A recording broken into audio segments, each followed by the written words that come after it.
আসসালামু আলাইকুম। সবাই কেমন আছেন? জানি ভালো আছেন। বিশেষ করে আমি কিছু কথা বলতে চাই আপনাদের মাঝে। আমাদের স্বাধীনতা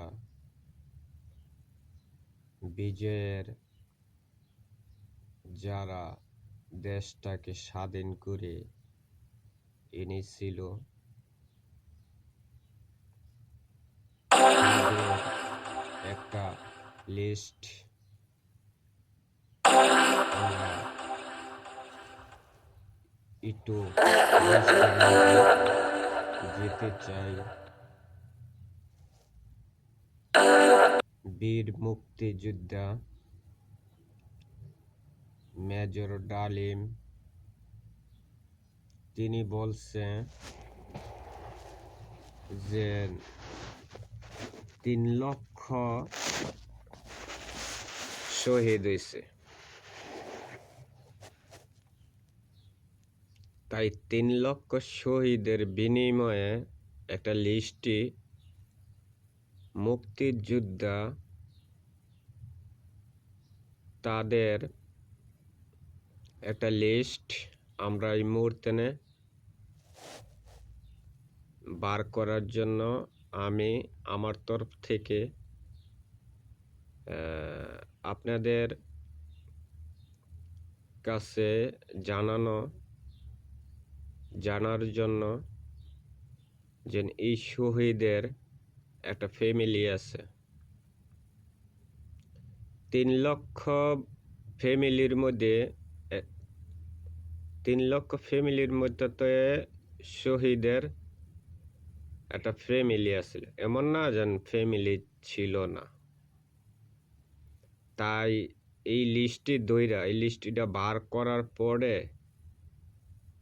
আমরা এই শহীদের ফ্যামিলির কাছে কিছু ভাতা দেওয়ার জন্য আমরা একটা কমিটি ফান্ড এটা তৈরি করার জন্য, বিশেষ করে শেখ মুজিবরে বলছিল, স্বৈরাচার শেখ মুজিবর যে ৩০ লক্ষ শহীদ হয়েছে, ২ লক্ষ মা বোনের ইজ্জত হানাহানি হয়েছে। এটি হয়েছে বড় গুজব। শেখ মুজিবর পাকিস্তানের প্রধানমন্ত্রী প্রেসিডেন্ট হইতে চেয়েছিল,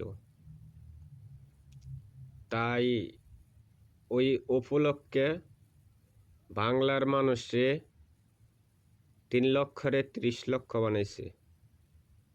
তো ওই আমলে ২০৭১ ওই আমলে বাংলাদেশের মধ্যে জনগণই আছিল কতটুক, হয় ৭ কোটি বা ৬.৫ কোটি বা ৫ কোটি, এটা এমনই তো, এর বেশি তো আর না, এর বেশি তুই না। তাই ওইখান থেকে হিসাব করলে ইউনিয়নের মধ্যে আপনি একটা কথা বলতে পারবেন, যারাই আমার এই ভিডিওটা দেখবেন, বা প্রতিটা ইউনিয়নের মধ্যে ৬০০ করে লোক সই দিতে পারছে। ইউনিয়ন পরিষদ মধ্যে বা ইউনিয়ন জেলার মধ্যে ৬০০ পরিমাণ কোনো লোক নিহত হয়েছে প্রতিটা ইউনিয়নের মধ্যে। যদি ওই রকম হইয়া থাকে, ওইরকম যদি প্রতিটা ইউনিয়নের মধ্যে হইয়া থাকে, তো ওই হিসাব করলে ৩০ লক্ষ হবে। তো মেজর ডালিম যিনি মুক্তিযুদ্ধ করছে, তিনি ৫০ বছর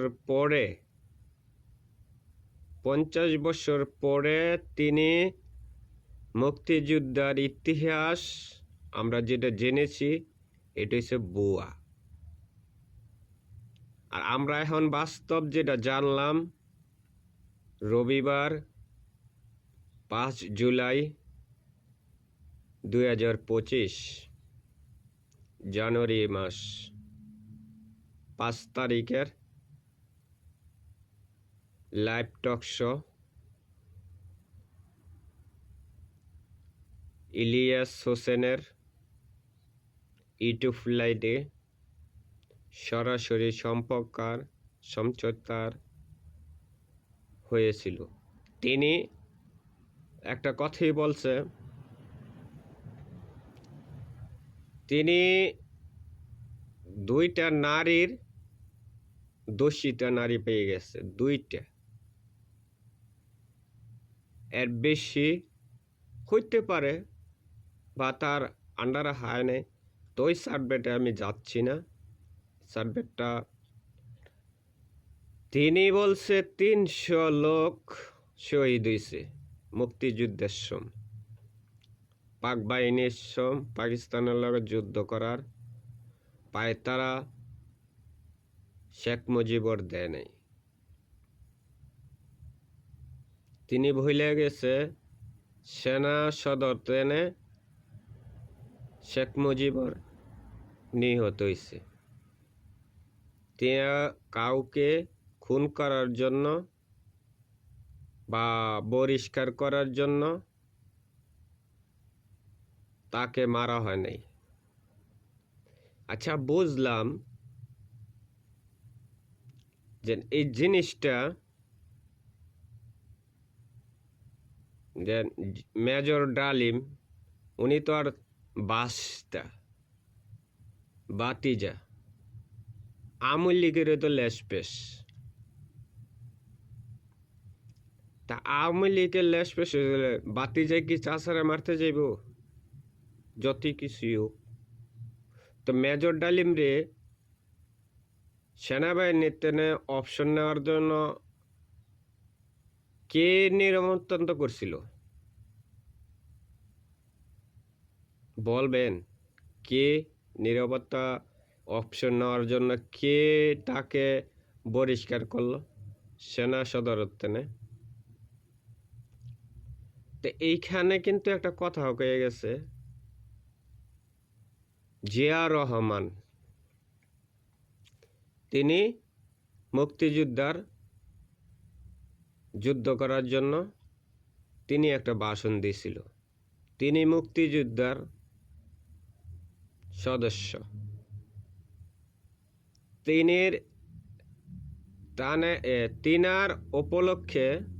তিনার উপলক্ষে মেজর জিয়া ছিল। মেজর জিয়ার কথার অনুযায়ী মেজর ডালিম পাকিস্তানের তেনে এইখানে যুদ্ধ করছে। মেজর ডালিমের মুখের কথা, ভালো কথা। তো এই জন্যই কই শেখ মুজিবুর এক স্বৈরাচার বাকশাল কায়েম করতে চাইছিল সেইটা, আর স্বৈরাচার হাসিনা বাকিটা হয়েছে স্বৈরাচার হাসিনা। এই 15 বছর দুর্নীতি, গুণ, খুন, হাজানি রাহাজানি সব করে গেছে। তিনি আবার একটা কথা বলে যে শেখের বেটি কোনোদিন পলায় না, তনে পলায় গেলে কি লিগা? অনেক সাহস থাকলে আয় দেশে, আয় দেশে মোকাবেলা কর। যদি এরকম ক্ষমতা থাকে তা আমিও বলি, যদি সাহস থাকে তো দেশে আয়, দেশে আয়া রাজনীতি কর। ওই ভারতে নাঙ্গার আশা বাতার আলালি, বাতারার আশা নাঙ্গার আশা বাতার আলালি, তো হেমন এলো না। মিথ্যা গুজব এই সমস্ত বই যত কটা আছে, ইতিহাসের বই, ইতিহাস ঘাটলে সঠিক ইতিহাসটা বাংলার মানুষ জানতে চায়, সঠিক ইতিহাস, গুজব না। তাই বলি